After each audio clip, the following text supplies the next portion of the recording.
If you hood educated, I'm glad you made it.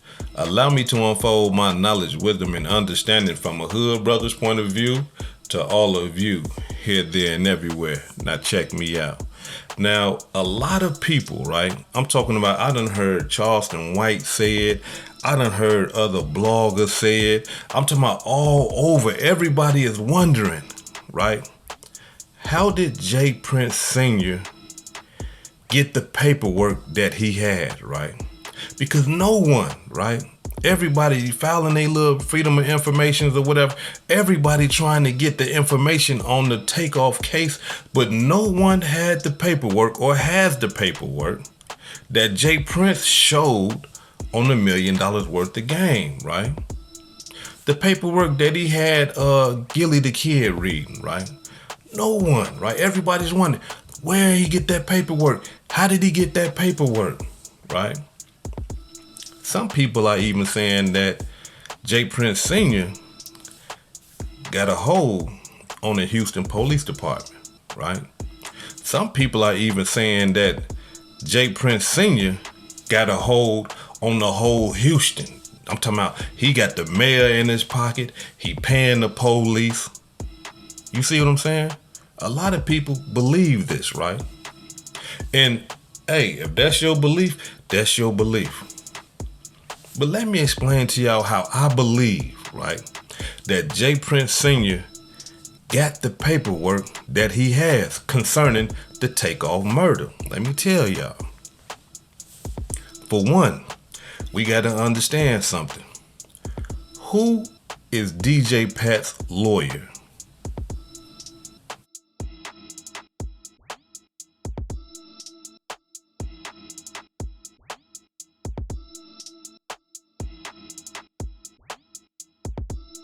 I've been showing y'all all the time, right? Who is DJ Pat's lawyer? If y'all don't know, DJ Pat's lawyer is a Rap-A-Lot lawyer. He's a Rap-A-Lot attorney, right? The man walk around with the Rap-A-Lot chain and medallions on and everything. I'm talking about pictures with J. Prince and all type of stuff. Y'all know I done showed y'all this already, right? So we got to understand something. That right there, that lawyer is DJ Pat's lawyer. Now, being that that's his lawyer, guess what the prosecuting attorney have to do? Whatever the prosecuting attorney got against DJ Pat, that attorney has to, by law, give everything that he has, everything that he's going to use against him, and everything that's in DJ Pat's favor that he got, he has to give it to DJ Pat's attorney.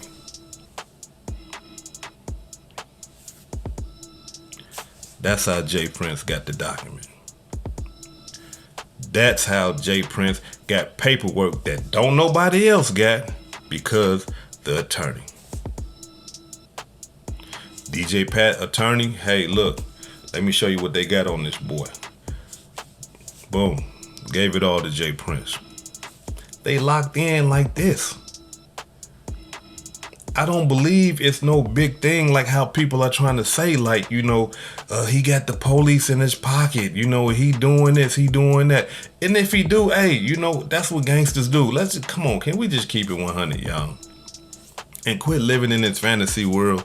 I mean, we hood educated, not lane related. Since when, y'all? I'm talking about in the world of gangsterism, since when that big time gangsters that got millions and millions of dollars don't have the police in the headlock? So if he do, hey, that's what gangsters do.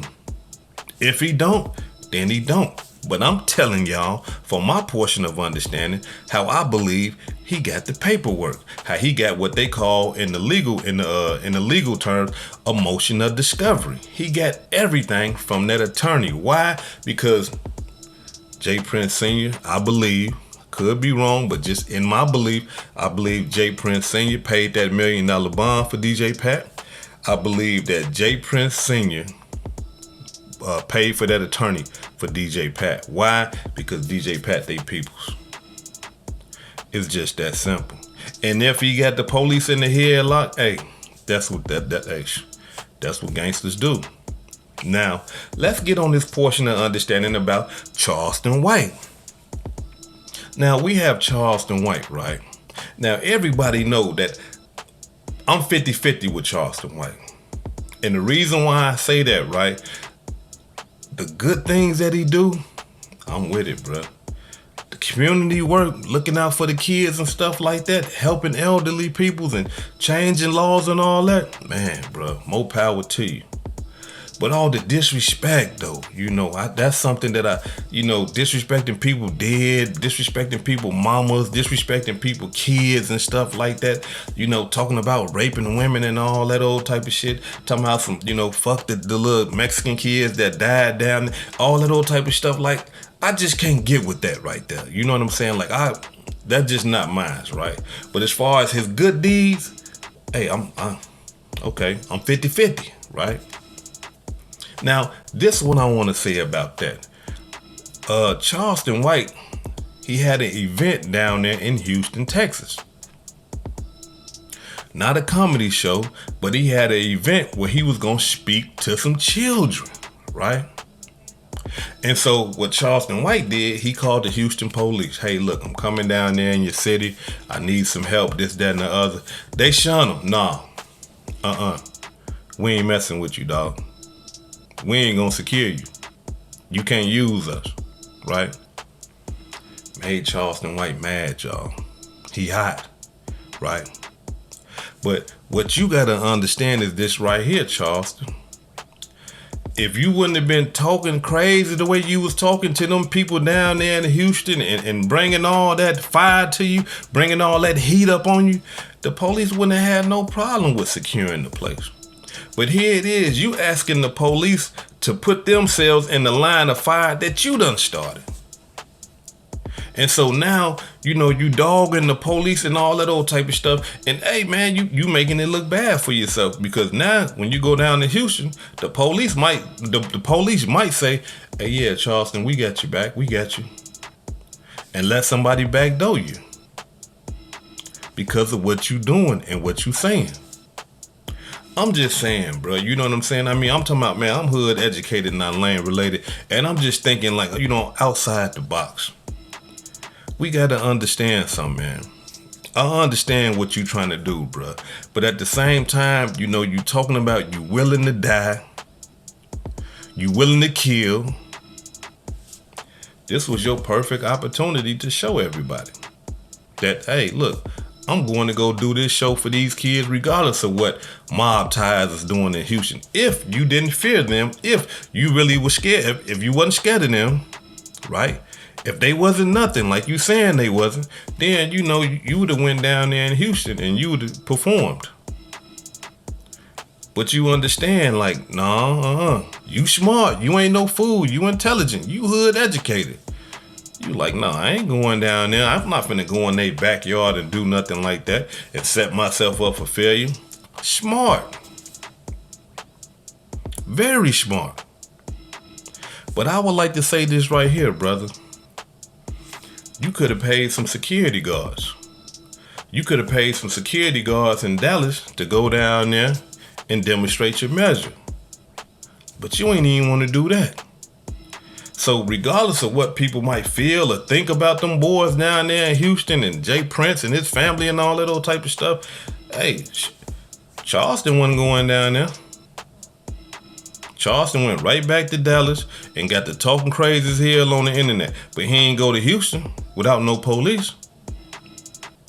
So, I mean, we just got to keep it real. We just got to keep it 100. Like, come on, man. Look.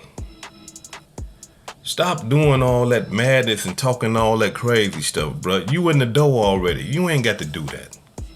You ain't got to do that no more. You already in the door.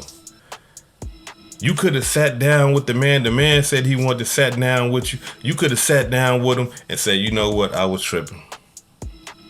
You know what I'm saying? Hey, look, I can put my pride to the side, put my ego to the side because I want to go down here and I want to help these kids down here in Houston. You know what I'm saying? So if I got to sit down and talk with you and let us hash out our differences and stuff like that, I'm a grown man, you're a grown man. Let's sit down, let's talk about it, and let's move on. Because I need to come down there to Houston to teach these kids, to school these kids, and give these kids some understanding so I can stop the cycle from them going to the penitentiary, committing suicide and all that old crazy stuff. You could have did that, brother, if you just would have put your ego and your pride to the side and sat down with the man, but you couldn't do it. You couldn't do it. And that's a problem in our community. A very big problem. Sometimes we can't just sit down and be men and talk things out. We gotta go get our guns and, show our guns off and all that old type of stuff just so that we can say we big, bad, and we tough. Come on, man. I don't want you to lose your life. I don't want them to lose their life. But if you want to go down there in Houston, I believe you might need to sit down with them brothers. Talk it out. This hood educated, not lane related. Peace and love, and y'all take care of yourself out there.